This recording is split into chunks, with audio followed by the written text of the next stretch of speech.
Hey, so most of the stuff in the scene is actually, or about half of it are buildings that I actually modeled from old projects, and they have little interiors and things.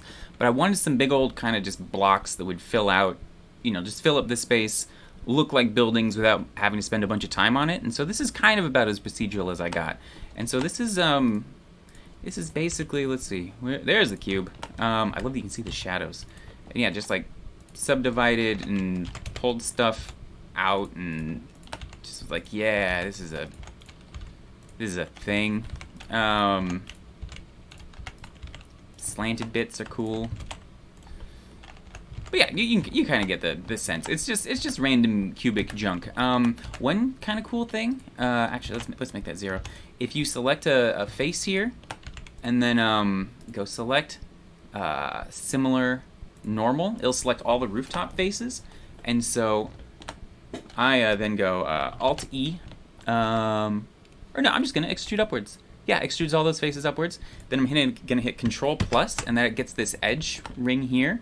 And so if I hit Alt E again and extrude along normals, it's actually gonna give me this tiny little ledge around the edge of the roof. And then if I hit Control negative, it takes that back. So if I hit I to inset, I kind of bring that and then extrude it back down, and it's kind of gave all of them roofs at once, which is cool. In fact, I'm gonna hit Control plus one more time and make a new material. This is gonna be main building, and make one more, and this is gonna be roof. And while I have this selected, I'm just gonna assign it, and so then you can make the roof like, I'm a pink roof, and the body's like, I'm kind of blue.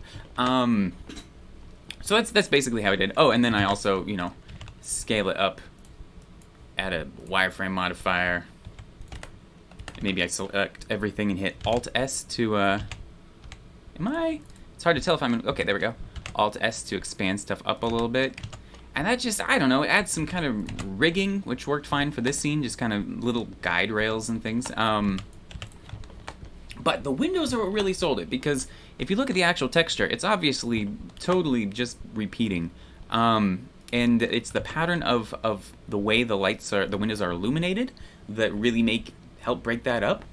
And this is a texture I actually made a really long time ago, but I'm using it in kind of a way that I didn't expect to. Where, let's see, I don't remember what I named anything, but I loaded in this background texture, and it's just a CG textures building. It's actually a really common one. I've seen it on like a million other projects since then, which is, I guess, one of the reasons why CG textures is not, it's those textures get around. But yeah, I hand traced the windows, which took a minute, but it's paid off, because now that means I can load in my texture, but I can also have the alpha channel feeding the factor of like mixing in the glossy windows with the diffuse of the rest of the building, which means they're actually all like a little bit kind of reflective, which adds a lot, especially if the camera's moving. Seeing those reflections moving across is really cool. But yeah, for glowing, I just kind of did the exact same thing, where I used an add shader and mixed in some emission shenanigans. And but the cool part of that actually is two things. One, to keep all the windows. If all the windows are glowing, then it looks incredibly uniform. I don't think that's actually going to work. It's going to be like, what are you trying to do? Yeah, okay, all the windows are off. Ignore that. I kind of was just experimenting quick and dirty, and wasn't ever going to show anybody this node setup, so it's just kind of a mess. And I just kind of poked around until I got the results I wanted, which means it's hard to reverse engineer a little bit. But it's like here's a Voronoi texture, and going into the mix factor, which means some windows are lit and other ones aren't. Like this is this is just glossy. What? Why is anything happening? Oh, where's that one coming from? Well, anyways, if we adjust this one, you can see we're controlling, the way it's mixed in terms of lightness and dark. And I even liked having this one moved so that some windows are just kind of half lit, just anything to add more randomness. And I also did the exact same thing here with another Voronoi texture that I ran through a color ramp, and I tinted these different colors. And let's see, can Can we actually even see that here? I guess not very much, can we?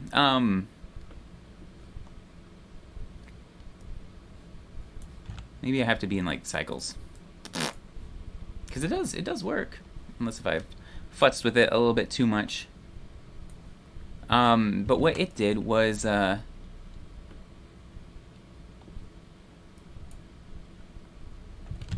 that do it?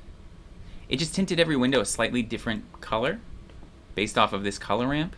Come on. Yeah, you can kind of see it a little bit there. If I scale it, it's just this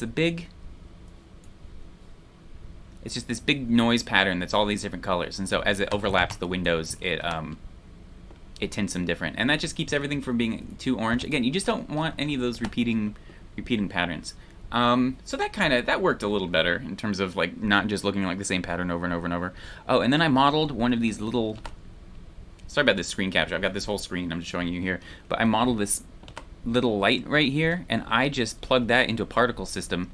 That is using that object as the particle system, and so I can easily control, how many random lights are there, and that just adds, again, more contrast to kind of break up the whole pattern, and I'm able to like select any other object and apply that same particle system.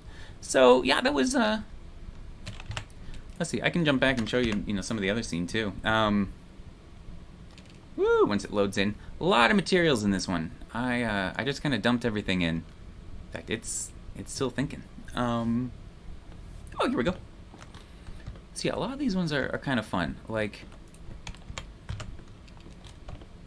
they've got kind of, half-assed interiors. These are actually from, don't tell anybody, but they're from realtor websites, because they go in there with a wide-angle lens and they take pictures of empty rooms on kind of a one-point perspective, which means I just have to map it onto like a cube and set it to an emission shader. And so I just have these little interiors, and it's really quick to make.